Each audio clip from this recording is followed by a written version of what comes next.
sejahtera. Terima kasih masih berada di channel ini. Bagi mereka yang baru bergabung di channel ini, sila tekan subscribe, like, komen, share supaya Anda tidak akan ketinggalan info-info yang saya akan sampaikan di channel ini. Berita hari ini saya mengungsikan kepada Anda daripada berita harian. Adun UMNO Sabah temui Hajiji malam ini. Kota Kinabalu 7 ahli Dewan Undangan Negeri Adun UMNO Sabah menemui Ketua Menteri Datuk Seri Hajiji Noor selepas perjumpaan pemimpin UMNO Negeri di bangunan UMNO Sabah petang semalam. Pertemuan yang diketuai Timbalan Ketua UMNO Sabah Datu Yaakob Khan itu berlangsung di kediaman Hajiji malam tadi. Perkara itu dikongsikan Menteri Tugas-Tugas Khas Sabah Datuk Seri Arifin yang turut hadir pada perjumpaan berkenaan. Adun UMNO Timbalan Pengurusi Perhubungan UMNO Sabah Datu Yaakob berkunjung silaturahim kepada YAB yang amat berhormat Ketua Menteri di kediaman beliau. Katanya dalam perkongsian di laman Facebook beliau, antara Adun UMNO yang hadir pada perjumpaan itu ialah Pembantu Menteri Belia dan Sukan Negeri Datu Andi Muhammad Tanjung Batu dan Pembantu Menteri Kerajaan Tempatan dan Perumahan Negeri Datu Muhammad Hamsan Sungai Sebunga. Yang turut hadir Pembantu Menteri Pertanian dan Perikanan Negeri Datu James Sugut, Pembantu Menteri Pembangunan Luar Bandar Negeri Datu Harun Durabi, Bengkoka Datu Seri Yusuf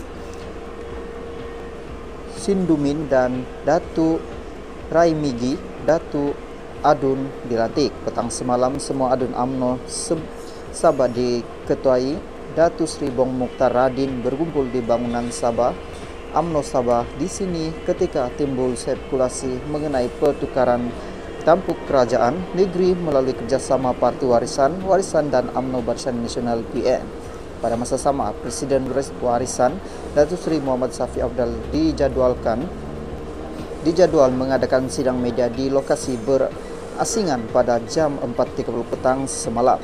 Dipercayai ada kaitan dengan spekulasi berkenaan, namun ditangguhkan selepas petugas media menunggu lebih 2 jam. Sementara itu, Arifin yang juga Bendahari Gabungan Rakyat Sabah GRS berkata sebelum pertemuan dengan pemimpin UMNO itu, Hajiji turut menemui Adun GRS dan Pakatan Harapan PH Sabah pada Majlis Ramah Mesra Tahun Baru 2023 di Pusat Convocation Antarabangsa Sabah SICC di sini.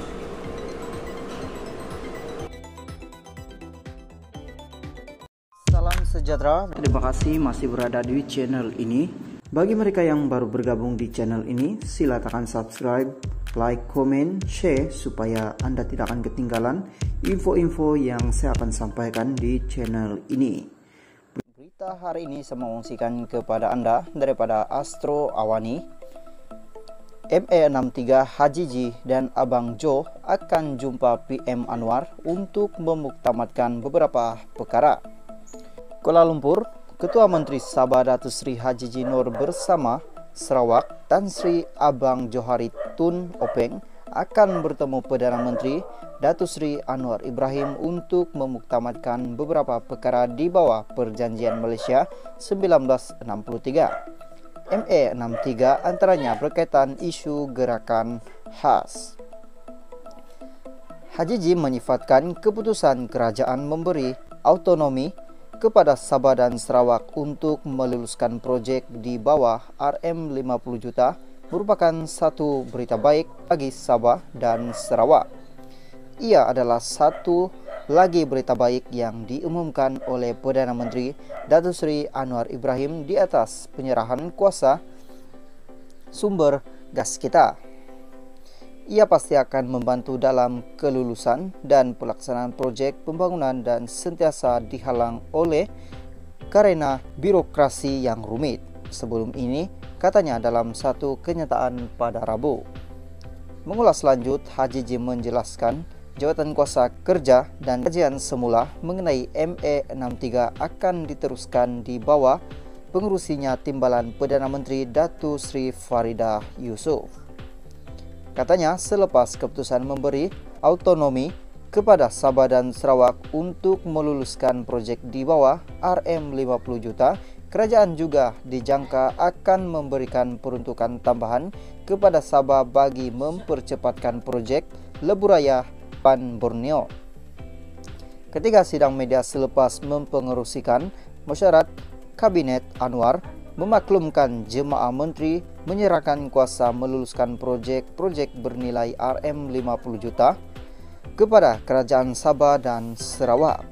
Mengambil contoh projek pembangunan melibatkan Jabatan Kerja Raya JKR, Anwar menegaskan ia tidak perlu menunggu kelulusan Kerajaan Persekutuan. Hujah Anwar, keputusan itu dibuat bagi mengelak karena birokrasi yang menyebabkan banyak projek JKR di Sabah dan Sarawak tidak dapat dilaksanakan. Halo guys, salam sejahtera. Terima kasih masih berada di channel ini. Bagi mereka yang baru bergabung di channel ini, sila tekan subscribe, like, komen, share supaya Anda tidak akan ketinggalan info-info yang saya akan sampaikan di channel ini. Berita hari ini saya mengungsikan kepada Anda daripada Malaysia kini. Anwar ada bekas PM, bekas Menteri Keuangan Pugah, kekayaan berbilion. Perdana Menteri Anwar Ibrahim menegaskan akan menamatkan ramalan rasuah yang didakwanya menggunakan kepimpinan politik dan kedudukan dalam kerajaan sebagai kesempatan untuk memunanggah kekayaan. Walaupun Anwar tidak menyentuh secara langsung pentadbiran atau nama orang yang dimaksudkannya, namun dia menyebut pihak itu sebagai dan bekas Perdana Menteri. Kata Anwar, ini sebagai maklum balas terhadap serangan yang mengatakan seolah-olah pemimpin dalam kerajaan hari ini terpelit dalam hal-hal yang sedemikian. Saya nak sebut bahawa sikap kita jelas negara ini negara hukum, badan penguat kuasa diberi kuasa sepenuhnya untuk memantau. Katanya ketika memberi amanat KAS Majlis Mujad Ambang Tahun Baru 2023 di Masjid Putrajaya malam ini. Anwar berkata pentadbirannya akan meneruskan budaya kesederhanaan, jangan ada pembaziran, memantau semua GLC dan perbelanjaannya. Tetapi saya nasihat juga rakan-rakan saya yang lain yang bercakap soal bersih dan hari-hari saban hari menyerang beberapa tokoh dalam kerajaan perpaduan. Apatah lagi orang-orang yang pernah menjadi Menteri Keuangan, Perdana Menteri yang